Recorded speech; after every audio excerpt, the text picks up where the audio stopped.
You gotta make.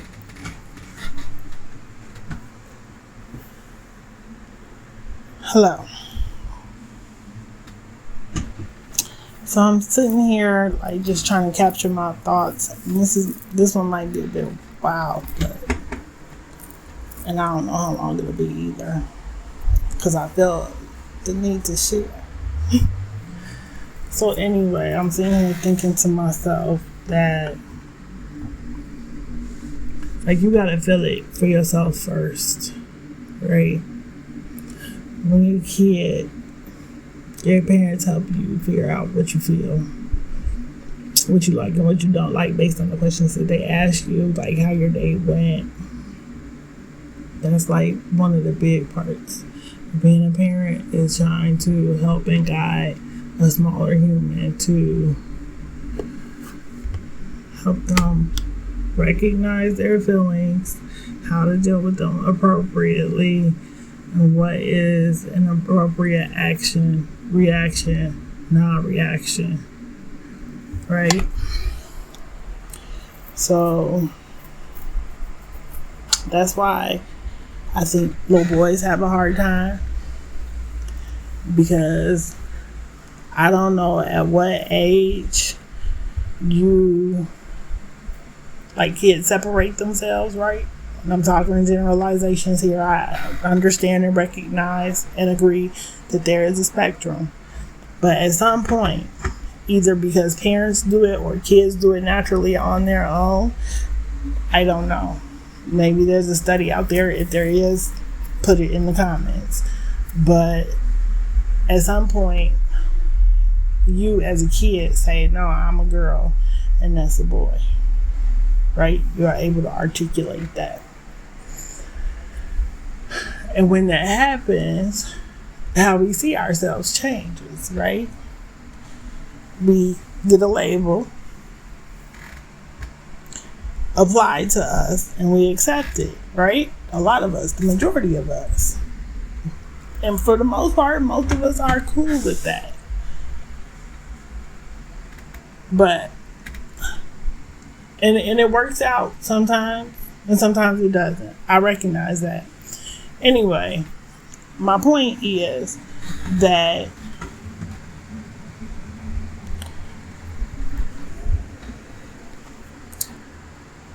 I think it really feels different, like down to a cellular level, what feels good to someone on one end of the spectrum and what feels good to someone else on the other end of the spectrum.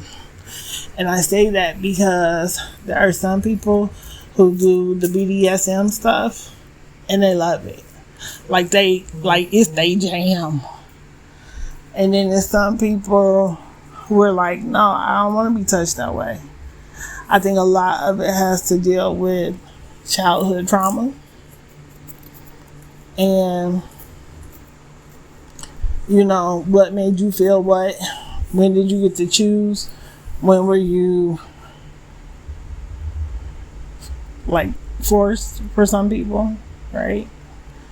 I think all of that plays into who you develop into as a human being on that spectrum, right? So separating the gender from the sex. And I think a lot of people fail to recognize that. Like if they could just make the connection between the idea that your gender does not determine your sexuality, like the world would be such a bigger and better place for everybody. Because people don't, and it's true because some people have texture issues. What feels good to one person can feel like a nightmare to somebody else.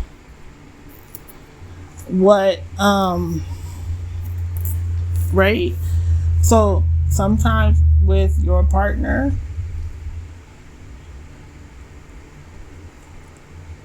if it's something they ask you to do and you don't get any feelings from it, one, they should know that. And that if you are getting nothing from that exchange, then I feel like, they need to try to compensate in some other area. Because it's the thing that you got too, that they don't, feel one way or another about. Like, they just indifferent to it. But that's your thing. Now, if you got an aversion to my thing, right? To the thing that's my kink, if you have an aversion to it, you're not my person. At least not in that time and space, you are not my person. Because it's just certain things, certain kinks, I'm not willing to give up.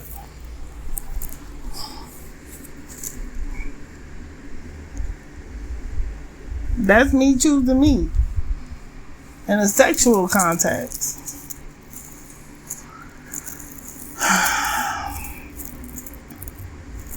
It probably could also apply to a standard of living, right?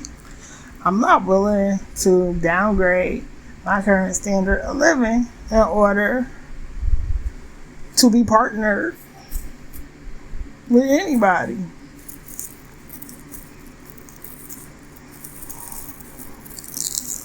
If that makes me unreasonable or masculine, okay.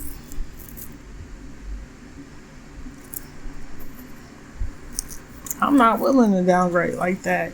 Because as many of them success stories that you hear about, right? They interview the audience on Steve Harvey. Yeah, me and my husband, we met and he was a dishwasher, but now he owns all the franchises that the dishwasher in. As many of those stories you hear, there are tens of thousands of stories where the woman downgraded in order to be with the man and he never made the upgrade. I can't live with that and not be bitter about it. So why put myself in that position? If I already know I'm bitter on some other woman's behalf about something or anything, I already know that's going to be what it would be for me. So when I see that, I avoid it. I don't know what that says about me. I think I need to ask a therapist.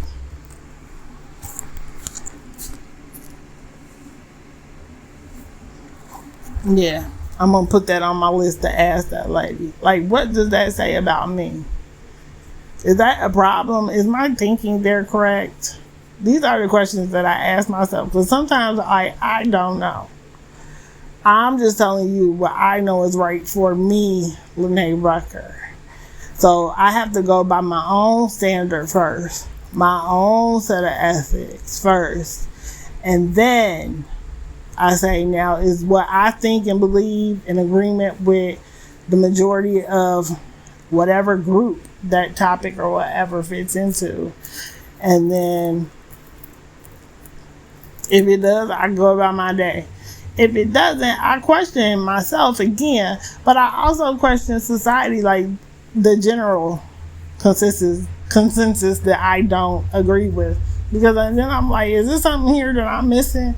Like, show me the angle where I could see one person be like, yeah, that's viable.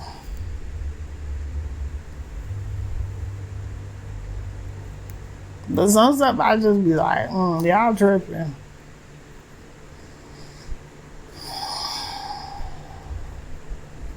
Like, so the current thing that is upsetting in the news as a black woman, this I need to ask my therapist about too, because it feels personal, is that like what they were going to do to that lady and her son, right? The lady went to the restaurant to get her order, and I don't know if she said something slick or not. The point was, all she was exchanging was words, and here he come with his fist, and he punches her, and it's two other men in the restaurant, older men. So the black man that hit her, who wasn't with her, by the way, he was there getting his own food order, behind her.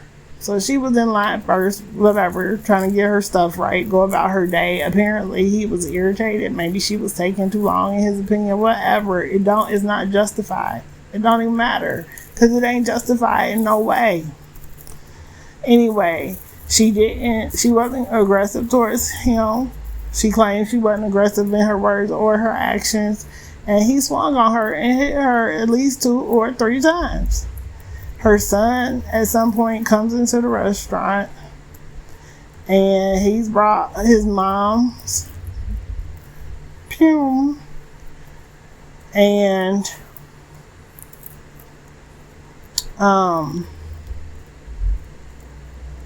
he flexes his finger, and then, the man became unalived. That's how they say it. And a lot of men in the black community attacked her, like, before knowing actual facts about what happened. Like, another woman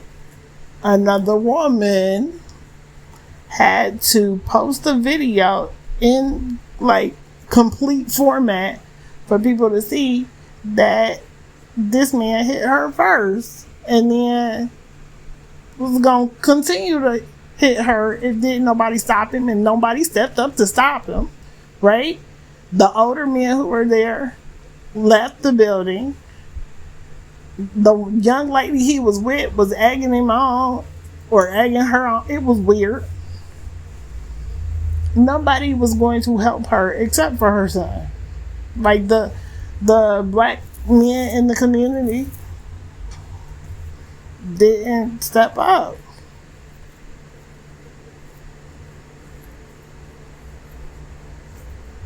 And it's just sad confirmation is what it is. Sad confirmation.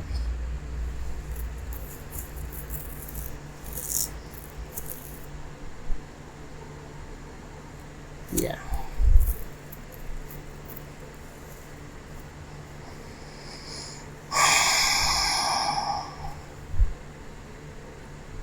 Now, this might be repeating myself. Anyway, I was talking about how, like, I think the genders feel things in different ways. Like, I think that what feels like regular soft to a woman, right? Maybe it feels like silk to some men.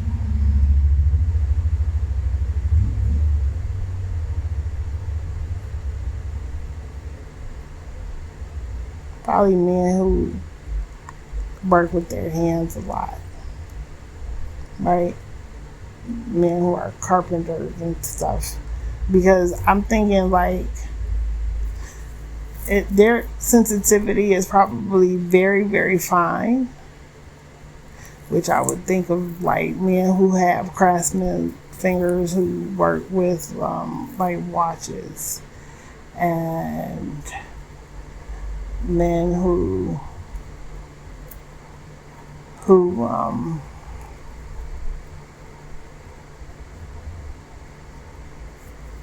musicians, right?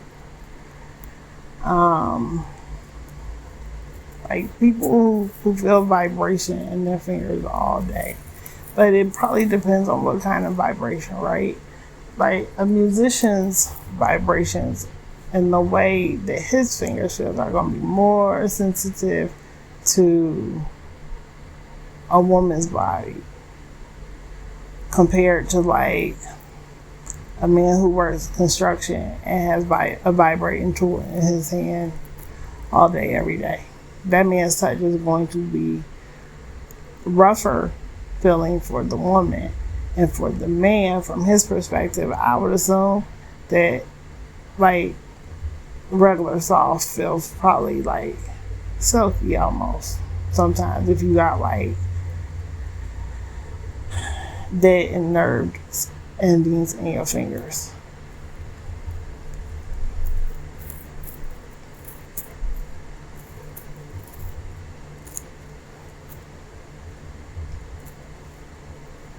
And I tell men like, hey, I need princess treatment because my skin is sensitive. Like, I feel everything. I have always felt everything through my skin, to the point that I had to trick myself almost in order to function on a regular basis. Because I know what it is to touch myself softly and to touch myself with love. And so when someone does the opposite, right? Or someone has the intention to put their hurt into me or inject their pain into me, or share their pain with me, and I don't want to fully receive it, or I'm not willing to fully receive it, I can feel that.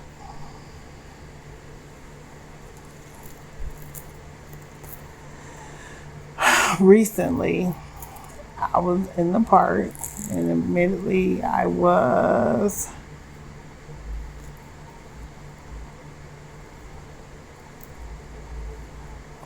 feeling the effects of THC.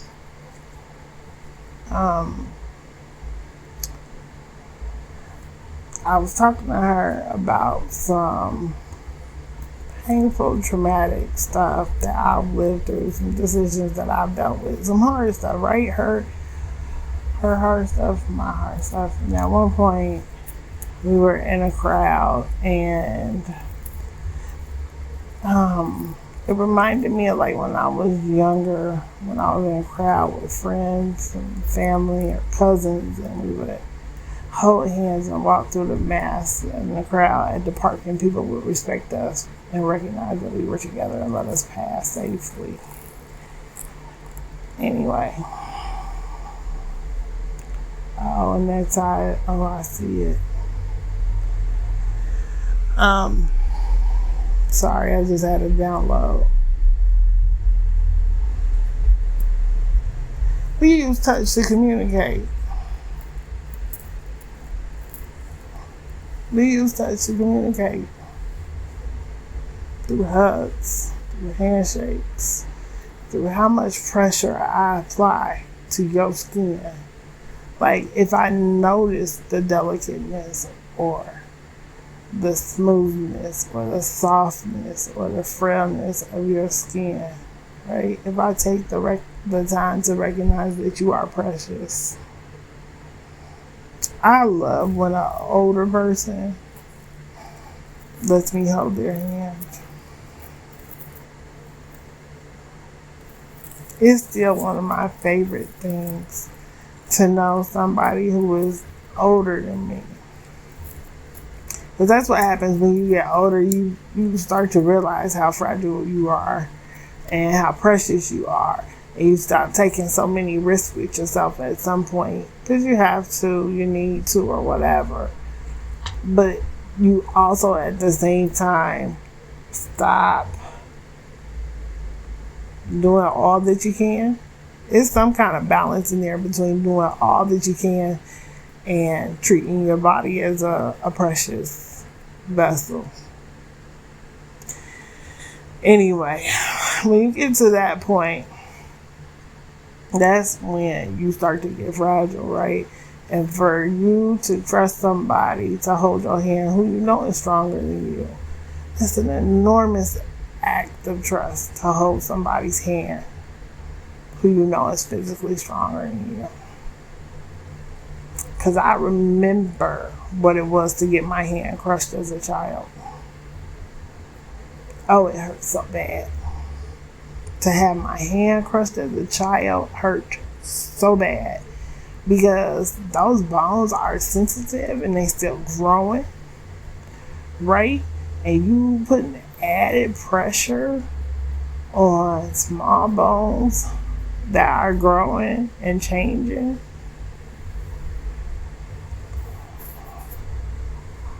That's why I encourage y'all, let your babies choose. Don't make them hug certain people. Don't make them hug anybody. Let it be their choice. I always ask my niece for a hug. And when she say she don't want to give me a hug, or before she was verbal and couldn't say, like, no, Auntie Nene. If she turned away from me, I never took it personal. And some of y'all take babies saying no personal, but you gotta understand, babies grow faster than you can track with your naked eye if you look at them every day. Y'all don't be realizing how much our kids have grown because you see them every day. But what I'm telling you is that they are so sensitive coming out of the womb, and in those first 3-4 years especially, though. You got to realize that even though kids bounce back and they're resilient and they have to play, right? Because playing is how they learn. But falling on their knees and, getting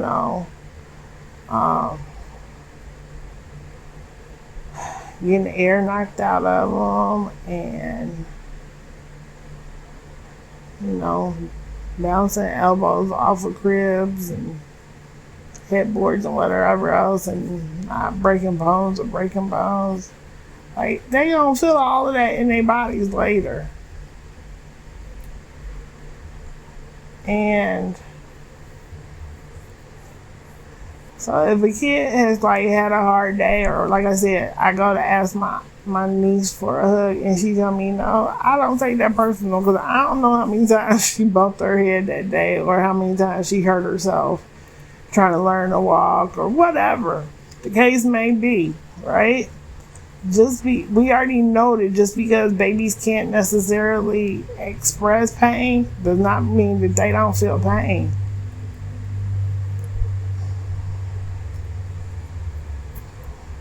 And if I can feel the emotional pain of my friend, right? Because I'm in tune with my body.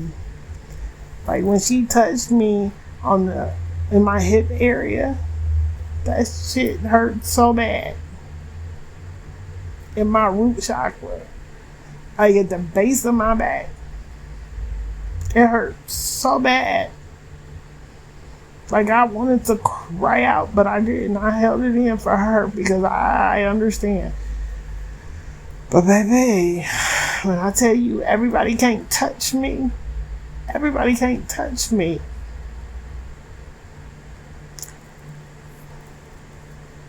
So for me, because I can only speak for me to share that part of myself with you means that, like, you gotta see me. You gotta do what I need done for me, right? You gotta make an effort.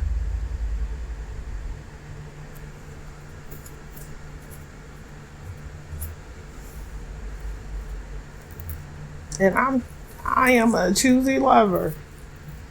Happy to be. And yes, sometimes it means that I am not always satisfied. But what it also means is that for me, not as much as I recognize that. Not as much as it used to. But if you can connect with me there, you can hold a significant part of my attention, because I recognize that for me, my priorities are my 3 F's. And if you're not contributing to one of the F's, you ain't gonna be around long. Like, ideally, like the man who I actually probably would care about, he's got to do all three. He's got to significantly contribute to the feeding, the financing, or the other F. And as far as the order, for me, it's financing, feeding, and then the last F.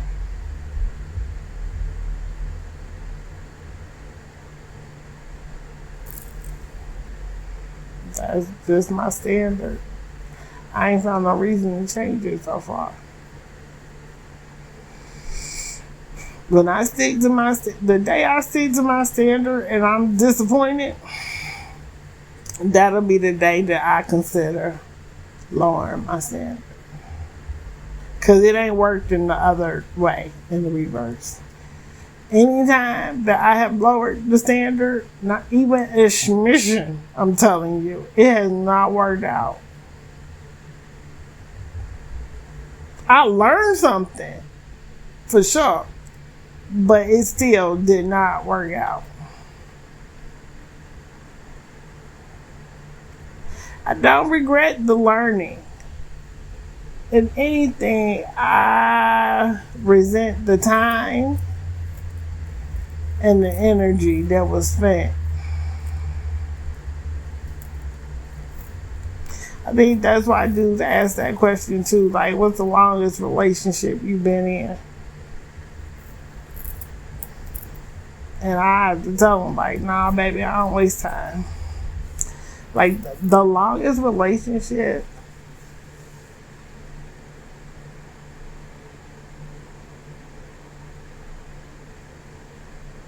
I'm really trying to think.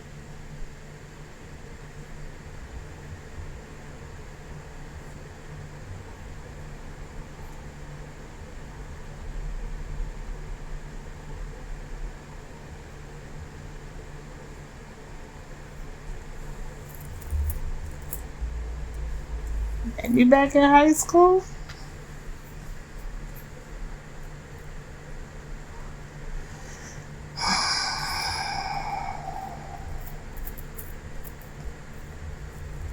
I'm trying to think for real. I am. I promise.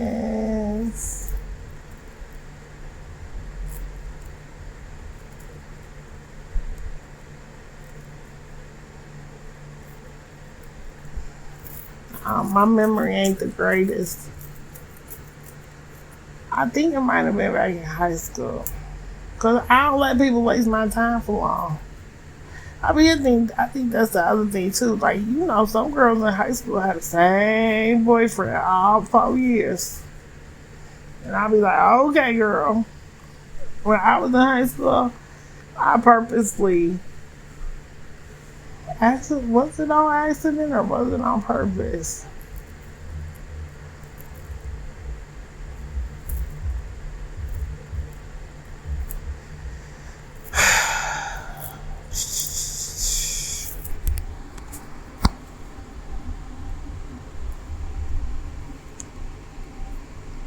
I'm trying to think, was there ever a boy that I broke up with that I cried about for real?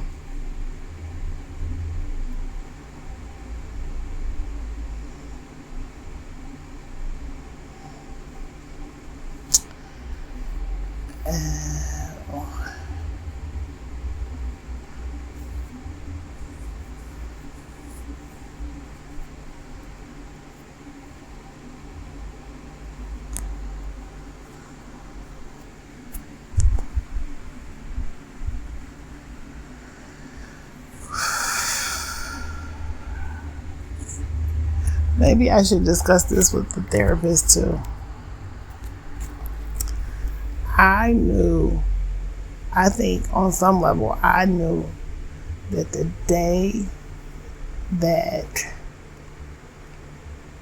Craig made me feel embarrassed and I was crying, that was the day that I was like, oh, he don't care about me.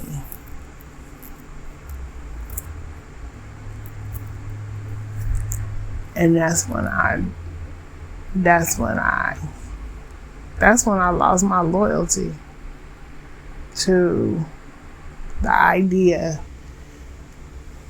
that if a man slept with you, that meant that he would choose you over his friends. I was 14, I think.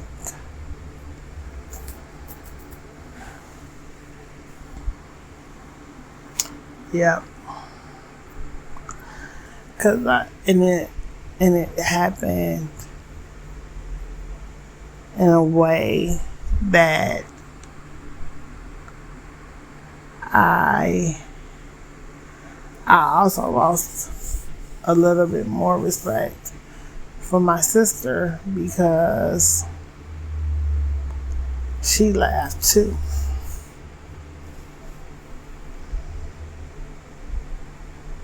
In order to be able to laugh with them. My sister chose them over me. And they invaded my space. They came into my room.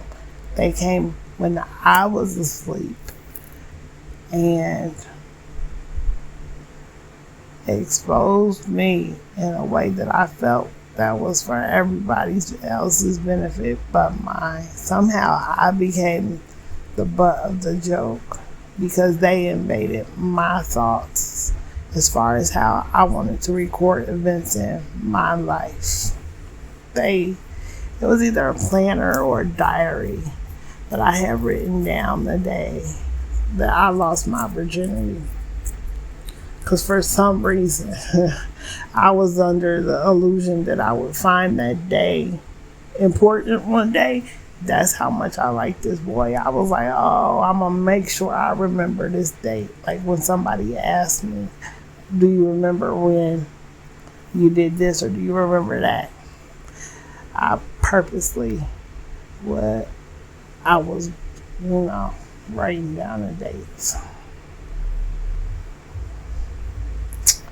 And the day that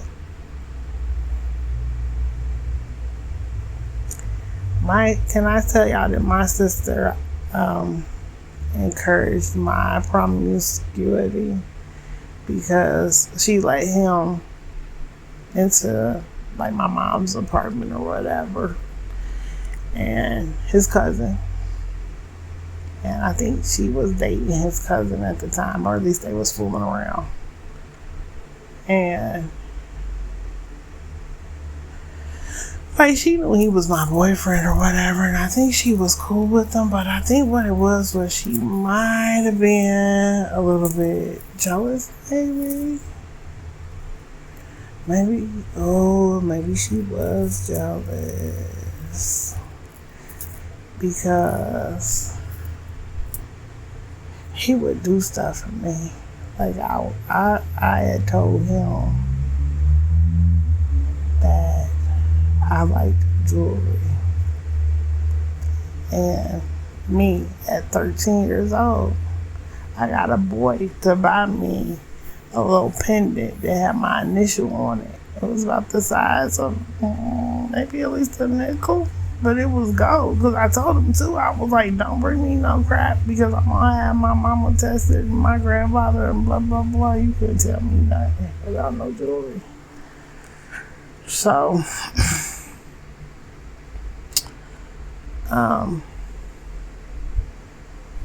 yeah. I think my sister was jealous that I got a boy to do for me, but she couldn't get a boy to do for her. That's wild that that's like me at 42 realizing where some of my sister's jealousy or animosity may possibly come from. And I don't know for sure, right? It might be me reaching. I'll never ask her though. I'll never ask her because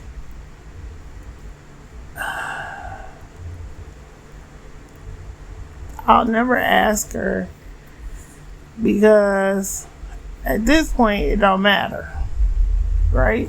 I ain't gonna go and be mad at her about something that I didn't catch until I turned 42. I don't know if she done realized it or not, that it ain't worth it, and it ain't nothing but love between me, or at least on my part towards my sister. There's nothing my sister has in this world that I would take from her. Like, I want her to have it all. As much of it is hers. I want her to have it all. I really do. And as much of it is mine. I want mine for me. I want mine for me. And I think also what it is that my sister has been stingy for forever. And people who are stingy, they sort of do require other people as haters in order to justify their stinginess. It's a vicious cycle. My point is, she been stingy for forever, and so she found a way to take something from me that was special, or that I feel like she should have known was special to me. And I really stopped keeping any kind of record then. Like, I just decided, like, at some point, because I couldn't find a way to have my thoughts to myself without somebody else trying to improve or take them or find a way to take them so they could use them against me. I just stopped saying stuff that I wasn't willing to 100% be like, yeah, I said that shit and I meant it. So, like, I used to say all the time out loud, like, as a mantra, if there's no pictures to prove it, like, don't bring it to me. I would say stuff like, but did I lie? I still say that sometimes. I also use, but did you die? Because the thing is, like, if you done assign me the task, and especially if I done told you I don't want the task, and then you like, no, Lene, I need you to do it anyway, and I agree, don't complain to me. Not one little piece about how I did the thing. Don't come complain to me, because I promise you I don't care. I promise you I don't. You should have had somebody else do it. But yeah. So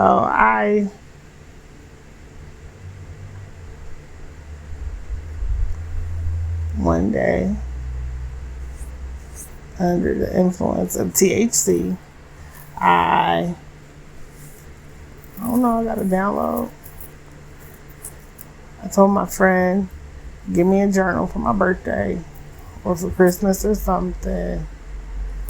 And, just maybe slightly encourage me to start writing. But yeah. So that happened.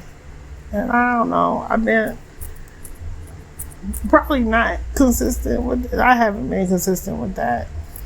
I write down stuff sometimes and sometimes I don't. But I do try to record it other ways, like doing this. I also